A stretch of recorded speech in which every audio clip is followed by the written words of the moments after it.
Hello বন্ধুরা, তোমরা সবাই কেমন আছো? লাইফ স্টোরি অফ সুস্মিতা চ্যানেলে তোমাদের সবাইকে স্বাগত জানাই। আবারও চলে এসেছি একটা নতুন ভিডিও। দিনটা ছিল মহরমের দিন। যেহেতু ওই দিন স্কুল ছুটি থাকে, সেই জন্য হাজব্যান্ড বলল, চলো আজ আর বাড়িতে খাওয়া দাওয়া করব না, আমরা আজকে বাইরে লাঞ্চ করব। ঠিক আছে, যেই বলা সেই করা। তাড়াতাড়ি উঠে পাপানের জন্য রান্না বান্না করে খাওয়িয়ে দাইয়ে বেরিয়ে পড়লাম আমাদের খাওয়া দাওয়ার উদ্দেশ্যে। চলো, গাড়ি থেকে নেমে পড়েছি। গাড়ি থেকে নেমে ঠিক করে উঠতে পারছিলাম না কোষে কষাতে যাব আহারে বাঙালিতে। তারপর শেষে ঠিক হলো, না চলো আহারে বাঙালিতেই খেয়ে দেখি। ভিতরে ঢুকেই দেখি পুরো বেঙ্গলি অ্যাম্বিয়েন্সটাকে কিছু ছবির মাধ্যমে এত সুন্দরভাবে ফুটিয়ে তুলেছে, কি বলবো। বাঙালি যতই চাইনিজ মোগলিয়াম খাবার দাবার পছন্দ করুক না কেন, দুপুরে ভাত ছাড়া বাঙালি আর সত্যিই কিছু বোঝে না।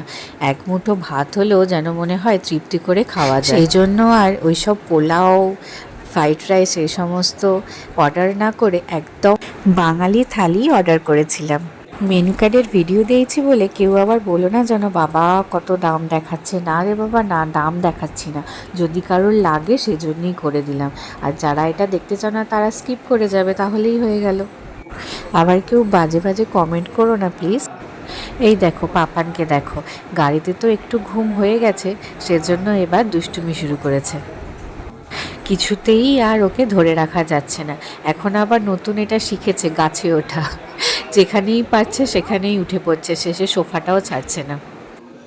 চলো, কথা বলতে বলতে আমাদের খাবারও চলে এসেছে। আমি নিয়েছিলাম চিকেন থালি আর ও নিয়েছিল মাটন থালি, আর সাথে নিয়েছিলাম ভেটকি মাছের পাতুরি আর ডাব চিংড়ি। চলো এবার খাওয়া দাওয়া শুরু করা যাক। খাওয়া দাওয়ার সময় ভিডিও করা আমি কখনোই পছন্দ করি না, কেননা খাওয়া তো হয়ই না, শুধু ভিডিওটাই হয়। সেজন্য ওটা আর আমার দ্বারা হবে না। যেটুকু করতে পেরেছি সেটুকুই করলাম। তার মধ্যে পাপানকে নিয়ে খাওয়াটা একটু সত্যিই এখন চাপের হয়ে যায়। এখন তো আর চুপ করে বসে থাকতে চায় না, ওর এটা চাই, ওর সেটা চাই। এখন কার্টুন চালিয়ে দিলেও আর চুপ করে দেখে না। খাওয়া দাওয়া করে বেরিয়ে পড়েছি। বেরিয়ে পড়ে একটু মায়ের বাড়ি গেছিলাম, মানে মা সারদা যেখানে থাকতেন। সিস্টার নিবেদিতার বাড়িও গিয়েছিলাম, কিন্তু ওই দিন বন্ধ ছিল, যেহেতু ছুটির দিন ছিল সেজন্য বন্ধ ছিল। তারপরে গিয়েছিলাম বলরাম বসুর বাড়ি। ব্যাস, ওখান থেকে আমরা চলে গিয়েছিলাম সোজার বাড়ির উদ্দেশ্যে। ওখানে ভিডিও কিছু নিতে পারিনি, কারণ ওখানে তো ভিডিও করা সম্ভব না, আর ওখানে করতেও দেয় না। মায়ের বাড়ির পাশেই উদ্বোধনের অফিস, ওখান থেকে আমরা কয়েকটা বইও কিনেছি। হাজব্যান্ড তো কিনেছে অনেক রকমেরই বই, কিন্তু আমি কয়েকটা সারদা মায়ের বই কিনেছি। আর ঠাকুরমা স্বামীজির ফটো দিয়ে লাইট জ্বলা নাইট ল্যাম্প কিনেছি। এরই মধ্যে পাপানকে একটু খাইয়ে নিয়েছি, সেই অনেকক্ষণ খেয়ে বেরিয়েছে। কলকাতা শহরকে দেখাতে দেখাতে পাপানকে বেশ খাওয়ানোও হয়ে গেল।